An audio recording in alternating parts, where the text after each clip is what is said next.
Hello, dear students. In the previous lecture of p block elements, we have discussed the contact process. Contact process is particularly for manufacturing of the H2SO4, in which we form the oleum. This oleum, particularly dear, when we react with the water, it will give you two molecules of H2SO4. Okay. So this is the whole process we have already discussed. Now about this compound we need to discuss about the properties, first one. So let's first discuss with the physical one. So H2SO4 is colorless, first thing. Colorless. Dense. Dense means to say viscous, particularly. Viscous, oily, liquid. Okay, these are the physical property which more are having quite low volatility. Mean to say boiling point is quite higher, which boiling point is exactly 611 Kelvin for the H2SO4. Mean to say goes in vapors in very at a higher temperature. Mean to say have very low volatility. If you talk about in the water solubility, so solubility in water is highly exothermic. When we mix H2SO4 in water, the process is highly exothermic there. Heat released at a large amount. So that's why we add H2SO4 slowly in water, slowly with constant stirring. Okay, we also need stir the solution while we are mixing the H2SO4 into water. And it is always, there is a question in 10th class also that you should mix always acid into water. You should never mix water into acid. Okay, that will cause problems because water will get vaporized and cause burning. So that's why we always add acid to water slowly with constant stirring in case of H2SO4. Why? Because solubility is highly exothermic. Okay. So these are the physical one property. If you go for the chemical properties, so H2SO4 form normal sulfates and as well as acid sulfates with the metals. Like if you go for the sodium, H2SO4 what form? Sodium sulfate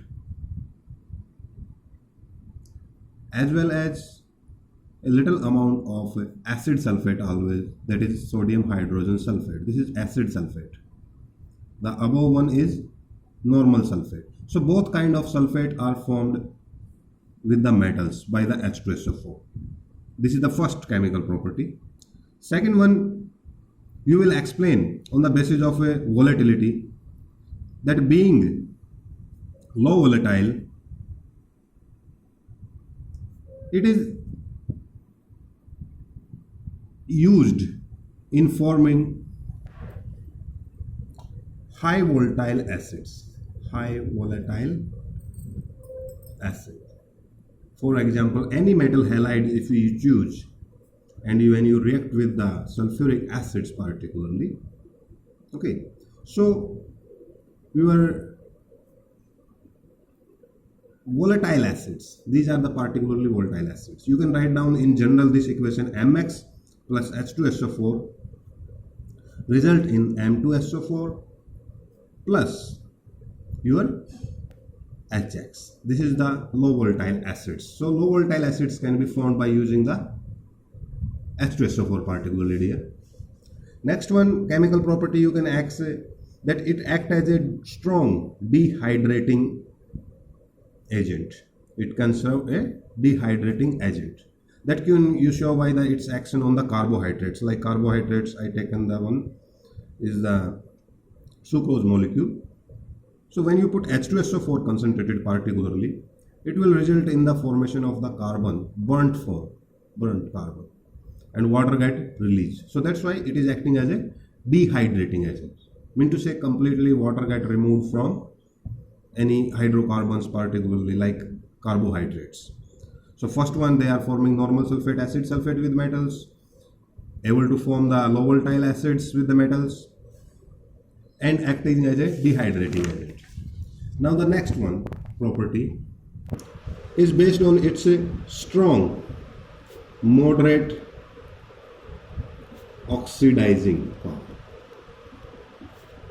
You see clearly I have written down the both things, strong as well as moderate, because it is acting as a strong acid as compared to phosphoric acids. The acidic strength is more for the H2SO4, sorry, oxidizing strength, but lesser strength than the nitric acid. Okay, this is the oxidizing strength trend for these acids. So that's why we write down as well as oxidizing as well as moderate, because it is lesser oxidizing. Moderate because it is lesser oxidizing than the nitric acid, and strong because more than the phosphoric. Now to show this reaction, to show this oxidizing power, we can show the reaction with the metal as well as with non-metal of the H2SO4, that it can oxidize them particularly. So in this form, copper sulfate will get formed with the SO2 plus H2O. In this case, you will form sulfur dioxide plus water. So with metals, oxidizing metals as well as non-metals particularly. So these are the chemical property particularly regarding your sulfuric acid. If you talk about the uses, so H2SO4 is have a lot of use, mostly used, vastly used chemicals at large scale. It helps in preparing ammonium sulfate fertilizers, superphosphate. Such kind of fertilizers particularly are prepared by using the sulfuric acids. Behind that, it is in spite of that, it can be also used in metallurgy, paints,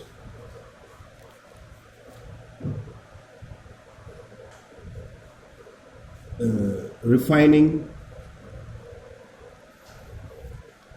and with as well as in batteries. Batteries, you know that it is used as a electrolyte. In spite that, it also used in the as a laboratory reagent at a large scale. In labs, mostly we use the acids, particularly sulfuric acids. So there is a lot of uses regarding the H2SO4. So we have discussed today the physical properties first, and the chemical property. 4 or 5 chemical property I have shown you regarding the H2SO4, its uses. Now there is an exception question regarding the H2SO4. I would like to discuss with you that H2SO4 dissociate in two manners. First, it will break up into H positive and hydrogen sulfate. Okay, and if you calculate Ka1 particularly, we will call Ka1 because it dissociate in 2 steps. Then hydrogen sulfate will convert into this form, and this one we will calculate Ka2. For if we calculate Ka1, its value is greater than 10.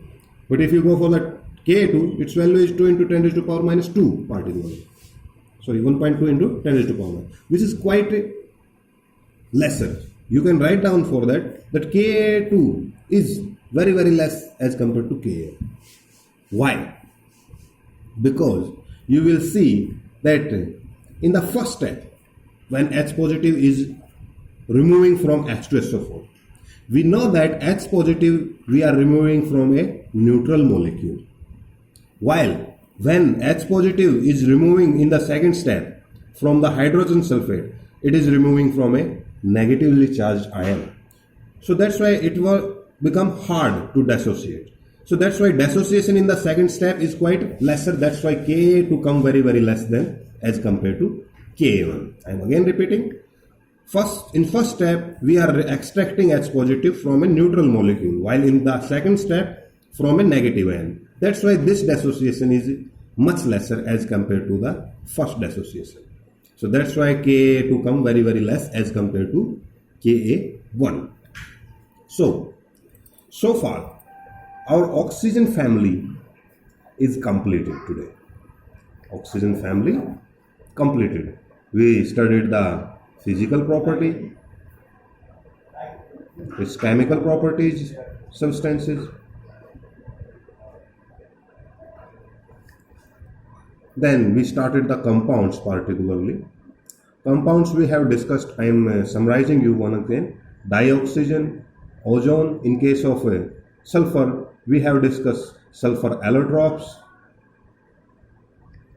sulfur dioxide, and H2SO4. These compounds we have discussed in the oxygen. So these are the summary for the oxygen family particularly. The topics we have done. Now, today, first you will read oxygen family complete. First work here.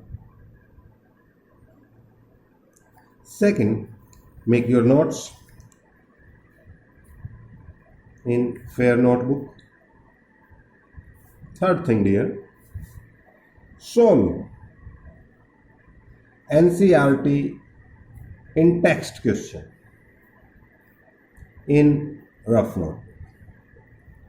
Okay, thank you dear.